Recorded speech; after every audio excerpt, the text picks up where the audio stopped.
Senhoras, senhores, queridas irmãs, queridos irmãos espíritas, caras amigas que nos acompanham pela Web TV Mansão do Caminho, caros amigos, queridos irmãos do Centro Espírita Lírios da Misericórdia do Senhor, parabéns pelos 40 anos. Neste momento tumultuoso da humanidade, uma celebração de tal porte tem um significado transcendental, porque demonstra claramente o apoio da divindade ao grande esforço que empreendem todos aqueles que trabalhamos pela paz. A palavra paz, tão decantada e tão mal interpretada, nestes dias ela parece retinir no âmago dos nossos corações, convidando-nos a reflexões muito profundas. Allan Kardec, o glorioso codificador da doutrina espírita, ao estabelecer as leis morais da humanidade, colocou entre as outras 9 aquela que diz respeito à lei de destruição. 10 leis, portanto, regem o universo. Quando por acaso nos detemos a contemplar os mapas zodiacais e vemos as manchas brancas no infinito, a nossa imaginação, por mais eloquente que se encontre, não pode conceber exatamente o que está perdido ou programado no imenso cosmo, girando perpetuamente em nome do amor de Deus. E a lei de destruição tem um papel muito grande a desempenhar, porque é através da chamada lei de destruição que nós vamos viajar na lei de transformação espiritual. Nada se destrói, nada se perde, nada se cria de novo, tudo se transforma. É o infinito transformar-se que nos fala da grandiosidade, da perpetuidade da divindade. E é exatamente pensando nisto que Allan Kardec perguntou a questão 752 do Livro dos Espíritos: qual a causa da guerra? Ele já havia examinado na mesma obra os fatores que levam à guerra, esses da guerra cotidiana, aquele tremendo duelo que tantas vidas ceifou na Idade Média e mais recentemente na Idade Moderna. O duelo é uma das provas mais estúpidas e covardes da criatura humana. É uma lei de destruição da forma, porque ninguém destrói o ser. Mas ao lado da lei de destruição, quantas outras, ao lado do duelo, como também o suicídio, esse perverso indivíduo caracterizado na destruição da esperança, como se a vida nada mais fosse do que um acaso que estourasse na grandiosidade do universo. Além do duelo, temos no suicídio a cobardia suprema da criatura humana. E ainda poderemos ver a eutanásia, a pena de morte e esses degradantes espíritos de combate que têm origem na criatura humana. Se fôssemos analisar por quê, predomina o mal. E na pergunta de Allan Kardec, os espíritos respondem: existe a guerra por causa da predominância da natureza animal do homem e o desbordar das paixões. No dia em que a criatura humana tem o lado espiritual em proeminência, a guerra desaparecerá, porque já não há necessidade de combater, mas de conhecer, de ir contra, mas sempre a favor da correnteza do bem. Então, Allan Kardec, estudando esse terrível adversário do ser humano, que é a lei de destruição, e que nós colocamos em nossas mãos, em nome da justiça, uma justiça cujas leis nós, imperfeitos e injustos, elaboramos, não deixa de chocar a nossa cultura contemporânea e o nosso estágio avançado de tecnologia de ponta. Se nós recuássemos aos dias medievais, do poder, do absolutismo, da vingança e do ódio, em que a criatura humana podia dizer-se que era bala para canhão, não tinha nenhum valor, é provável que até se compreendesse esse estado de primitivismo, mas somente compreenderíamos porque o ser humano vem de uma longa trajetória, desde as moneras, na intimidade das águas oceânicas, e através de impulsos que se transformarão em instintos, de instintos que devem viajar para a razão, da razão que deve seguir na direção da plenitude, do estado angélico, o ser, o espírito imortal, indestrutível depois que criado, naturalmente, afastaria dos seus cálculos e preocupações esse desejo infame de destruir, de aniquilar, porque não se perde nada. O universo se reconstrói, se renova, se reconstitui. E na criatura humana, nós vemos as diversas etapas, desde os monocelulares, depois os vírus, e nesse processo de reunir moléculas, os pluricelulares. Depois nós vamos ver, na intimidade profunda das águas oceânicas, os líquens e todas as expressões de aderência de molécula a molécula, até formar a intimidade do equilíbrio das águas profundas e surgirem os primeiros corpos viventes, os primeiros aparelhos respiratórios. É uma luta, mas é uma luta ingente, é uma luta que não tem termo, e essa luta se vai dando através das espécies que vão adquirindo formas e órgãos para se adaptarem ao meio ambiente. E à medida que se vai tornando mais complexa também, na sua intimidade vibratória, esse instinto de matar para viver, de nutrir-se do outro, que irá formar mais tarde a nossa cadeia alimentar animal, ou não, simplesmente pelo instinto de viver. O próprio Kardec pergunta: qual é o primeiro princípio e o mais importante da vida? Se não viver. Para que a vida exista, é necessário que vários elementos, se transformados em moléculas, modifiquem as suas estruturas para poderem fornecer os equipamentos necessários à manutenção daquilo que nós chamamos o ser.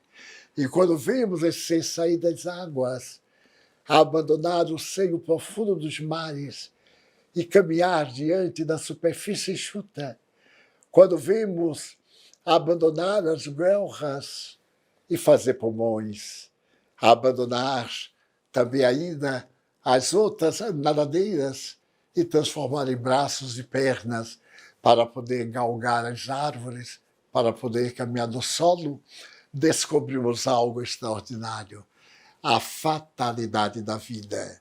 Fomos criados por Deus para atingir uma fatalidade. Aquilo que chamaremos perfeição, mas uma perfeição relativa, porque somente Deus é a perfeição absoluta.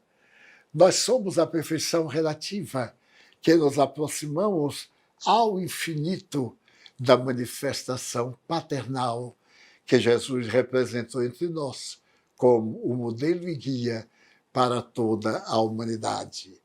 Logo depois que adquirimos a faixa da humildade, que atingimos o estado de criatura na humanidade, a complexidade de aproximadamente 300 bilhões de células organizadas equilibradamente para proporcionarem o biótipo humano e, acima de tudo, a razão, a lógica, o entendimento e aquilo que a filosofia e a religião irão chamar as virtudes.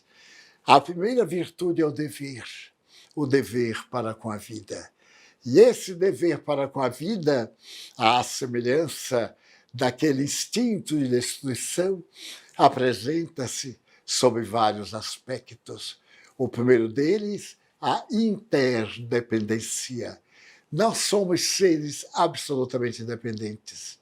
Somos criaturas que dependemos umas das outras, que vivemos de acordo com padrões e que necessitamos permutar as nossas experiências para atingirmos o estado de harmonia interior que nos torna realmente criaturas humanas. Fico a imaginar que no início do nosso processo de evolução, o instinto criou 3 manifestações que são chamadas instintos básicos. Comer, nutrir-se, de qualquer forma, por adaptação, por coerção, por submissão, devorando o outro para ser transformado em energia, é essencial à vida. Esse instinto, nós todos o possuímos e ele nos escraviza, obrigando-nos a alimentarmos-nos de qualquer maneira, senão as energias se esgotam e a vida orgânica desaparece. Além do instinto, o repouso. Os nossos neurônios repousam e toda a maquinaria orgânica, também em determinados períodos, entra em repouso, através do qual refaz as energias do movimento para poder atender às necessidades orgânicas.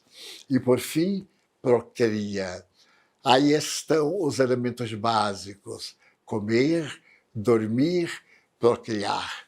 Esses 3 instintos irão permanecer em nós através dos séculos, dos milênios, desde as formas mais primárias até as formas mais complexas e elevadas. Essas 3 funções da vida constituem a própria vida. Mas quando nós vamos atingir a razão, quando o medo dentro da caverna nos anunciou a possibilidade de sermos destruídos por outros seres asselvajados, de outras tribos ou tabas, de outras greys, nós então, através do medo, abandonamos a furna e engendramos a ferocidade que nos empurrou para a frente para podermos, no medo, nós termos a primeira emoção. Esse medo apresenta-se hoje como desconfiança, insegurança, ansiedade, medo, pavor, horror e alucinação. Mas é a primeira emoção que a vida nos enxergou. E será no caminho das emoções que nós iremos encontrar a nossa plenitude. E no medo, dissemos, a agressividade, a raiva, a ira. Toda vez que algo nos atemoriza, nós somos vítimas da ira. Nós temos uma descarga de adrenalina fabricada pelas nossas glândulas suprarrenais. E essa adrenalina cai na corrente sanguínea e nós nos inteiriçamos, nós nos agitamos, uma energia peculiar empurra-nos para a frente. E aí nós temos a cólera, temos o ódio, a vingança, o desejo de destruir e a força para destruir.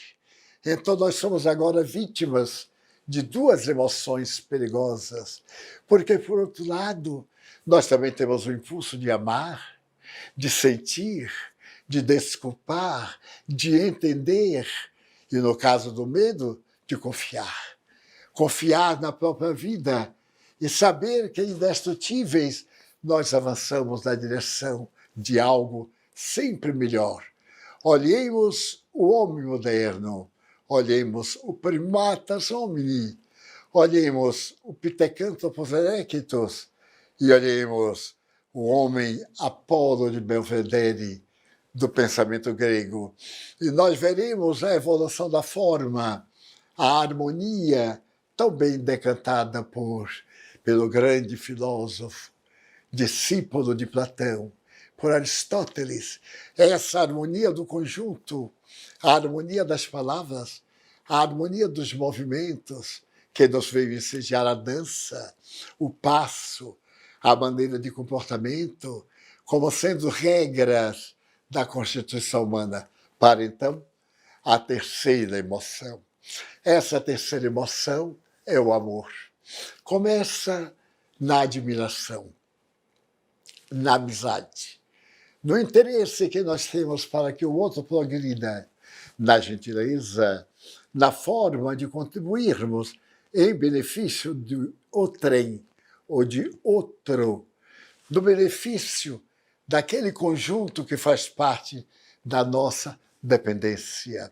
O indivíduo que se suponha autossuficiente é o narcisista enganado. Ele acredita que não necessita de nada de ninguém.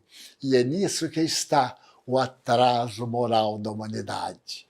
Chegado aquele período das emoções, vieram à Terra os missionários de Deus. Vieram Krishna, Confúcio, Lao Tse, Zoroastro, Buda, Jesus. A figura máxima de Jesus, entre esses seus embaixadores, é o episódio mais grandioso da humanidade.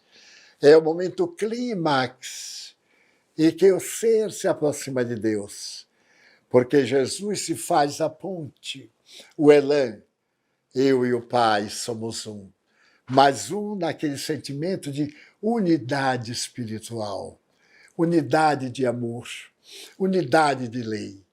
E somente encontraremos o Pai se formos através dele, porque ele é a máxima lição de verdade.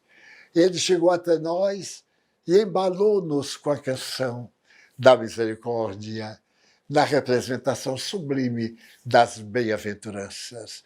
E neste momento em que a humanidade estertora, as guerras, a violência, os males de todo porte, é natural e inegável que a beneficência, que esse amor em favor de outrem, essa doação espontânea, é esse ser no outro.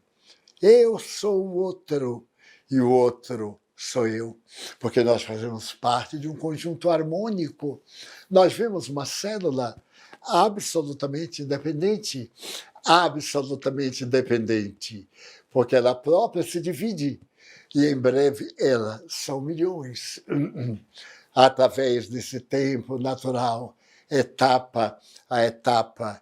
E nós então vamos chegar a este conhecimento de Jesus Cristo, que nos veio ensinar a conquista das emoções superiores, a conquista da lídima fraternidade, que nos veio convidar a estarmos juntos na construção de um mundo sem violência, de um mundo de paz. Mohandas Karachagandhi definiu isso muito bem, utilizando-se de duas palavras do seu idioma, o sânscrito, a rimsa e rimsa. Nós nascemos na Terra para rimsa, para a paz, para não violência. Não violência mesmo no amor. O amor não pode ter violência, porque ele vai destruir a lei básica da união. Mas o indivíduo muitas vezes escorrega no ahimsa, não violência.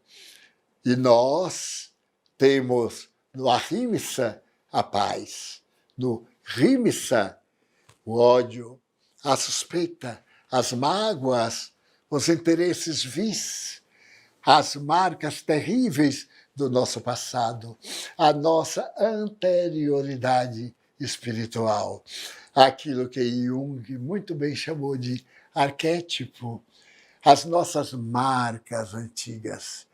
Todos nós trazemos marcas antigas de outras reencarnações. E para que pudéssemos entender esse processo de evolução, veio o Espiritismo no século XIX, depois que nós, com a nossa violência, tornamos a doutrina de Jesus a doutrina da rimsa, a doutrina da agressão, a doutrina da política dos interesses vãos, de grupos contra grupos, e se fizermos uma estatística das guerras, porque a humanidade sempre esteve em guerras. Na maioria dos anos que todos vivemos, as guerras tiveram predominância. E é de chocar. As guerras que mais destruíram vidas foram as guerras religiosas. Aquelas que estabeleceram a necessidade da fraternidade. É um paradoxo. Então, impor a minha fé a outrem e matá-lo se ele não aceitar. Mas que fé é essa que pretende fundir no indivíduo a paz, a harmonia e que, contrariada, aniquila-o, faz que ele depereça, que as suas forças cambaleiem? É por isso que, na atualidade, o Espiritismo é uma ciência que veio trabalhar na tecnologia, nas emoções, no progresso pela felicidade da criatura humana, a prova da imortalidade da alma. Aqueles que nós supunhamos mortos voltaram, vieram dizer-nos que a vida continua. E sempre que digo isso, eu me lembro muito da história de Platão, aquela história maravilhosa da caverna, das pessoas que nasceram numa caverna. A caverna era iluminada por uma fogueira e as pessoas viam-se através das sombras projetadas nas paredes. Nasciam, conviviam, procriavam, cresciam e projetavam-se sempre nas paredes. Um dia, por fim, um jovem curioso resolveu caminhar na caverna e saiu do lugar em que estava, até que ele viu a entrada de um raio de luz. Ficou curioso, nunca tinha visto uma claridade daquela. Foi na direção do raio e percebeu uma abertura na caverna. Dirigiu-se, subiu a encosta e saiu à natureza lá fora. Ficou deslumbrado quando viu os animais, as árvores, quando sentiu o perfume da brisa, quando acompanhou o canto das aves, quando percebeu a grandiosidade da luz, voltou correndo para dentro da caverna e disse: meus amigos e meus irmãos, a caverna é uma sombra, ela não existe. Ali adiante tem uma saída para a luz. Vamos para lá. Lá fora tem vida, tem seres diferentes de nós, tem muita coisa que eu não tinha a menor imaginação. Vamos. E as pessoas ditas, abalizadas, começaram a reclamar: que coisa, que fantasia desse rapaz, que loucura. Nossos antepassados nasceram aqui, morreram aqui, eu nasci aqui, morrerei aqui, ficarei aqui para sempre. Que alucinação desse jovem! Como é que pode pensar dessa maneira destrambelhada? E não foram. E ele insistiu, e ninguém quis ir. Apenas 2 ou 3 pessoas que saíram para este mundo fantástico. E nós podemos interpretar a mitologia da caverna de Platão como a vida física. Nós mergulhamos no corpo, a caverna. Nossa percepção é limitada pela massa que envolve o ser que somos, o eu profundo. Ele está escondido aqui como um diamante no meio da carcaça de pedra imunda. mas sempre tem falhas, sempre tem aberturas, e a morte é o momento da grande abertura. A morte nos arranca do material orgânico e nós vemos a vida, vemos a luz. Nós descobrimos que vimos de lá, da grande luz, da misericórdia de Deus. Passamos um período na sombra, educando-nos, adaptando-nos, e chega o momento de voltarmos à grande luz que nos espera para a nossa perfeita identificação com Deus. Eis porque o Espiritismo veio ressuscitar o cristianismo, veio trazer as lições formosas de Jesus, para que nos penetre o âmago e nos dulcifique, nos pacifique, nos ajude a sermos felizes. É exatamente essa compreensão da felicidade que nos escapa, que está faltando para nós realmente encontrarmos o caminho da nossa plenitude. E o que é felicidade? Para uns, a felicidade é ter coisas, ter a vida abarrotada e a vida complicada. Para outros, é não ter nada. É ser honesto, ser leal, ser fiel, ser amante do amor. Eis a ligeira diferença. Estamos no corpo e queremos coisas. Nos decepcionamos, nos desesperamos, saímos do corpo e os nossos valores são outros. São os valores da luz, valores maravilhosos. Eu me lembro de um pai que tinha uma grande fortuna e tinha 2 filhos. E ele não sabia a quem deixar a melhor parte da fortuna, porque ele não poderia dizer qual era o filho mais diligente, qual era aquele que tinha mais capacidade de administrar os seus bens. Então, o que fez? Chamou os 2 e levou-os a 2 quartos vazios, absolutamente vazios. E disse, aquele que encher um quarto até o teto, que não caiba mais nada, este ganhará a fatia melhor da minha fortuna. Os 2 ficaram entusiasmados. E o pai deu-lhes uma semana.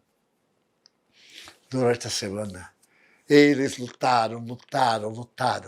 E, por fim, ao terminar o prazo, chamaram o pai e disseram, está, senhor.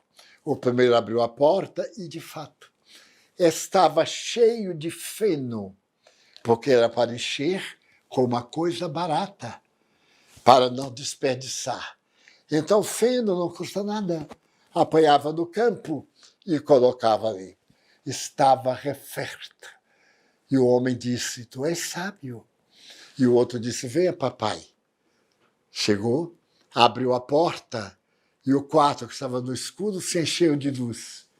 E ele disse, aqui está, papai, está cheio de luz. O feno deixa muito espaço entre um maço e outro, mas aqui não. Onde houver orifício, onde houver espaço, naturalmente que a luz preenche.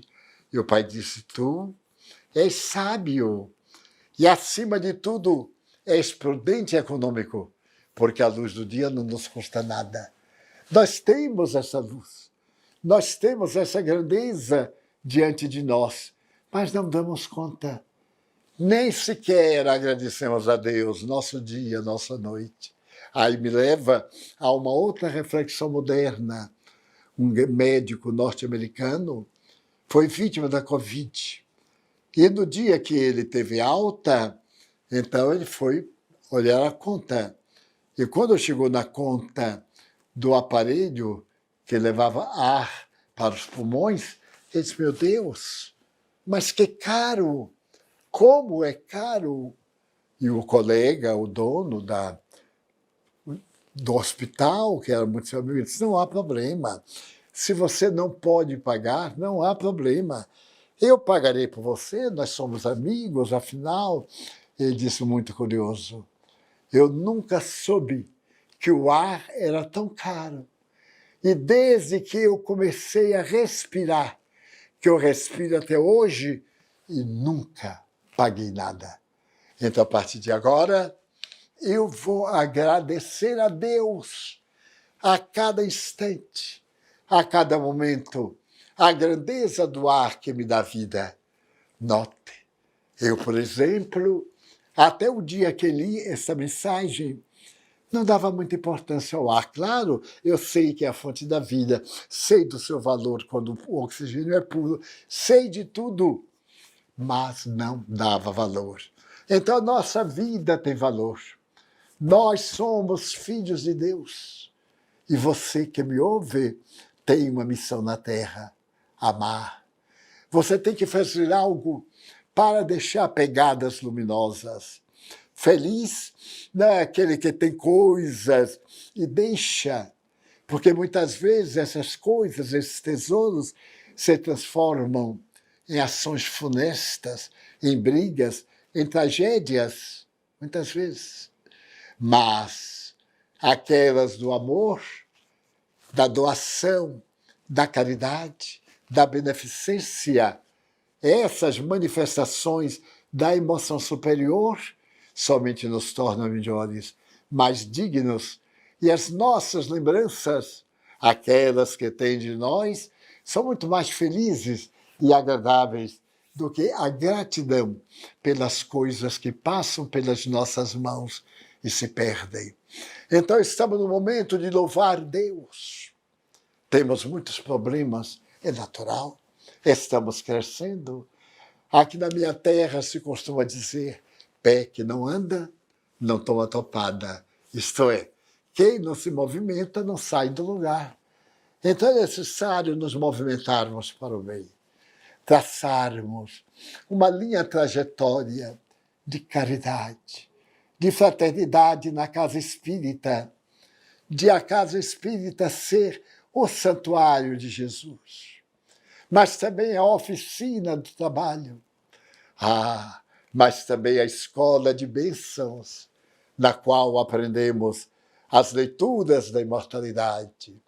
A casa fundada por Allan Kardec, como é o caso dos nossos lírios da misericórdia do Senhor, está necessitando do nosso apoio, da nossa gentileza, para que medem lírios, e nem Salomão se vestiu com a pulcritude e a beleza que tem os lírios do campo.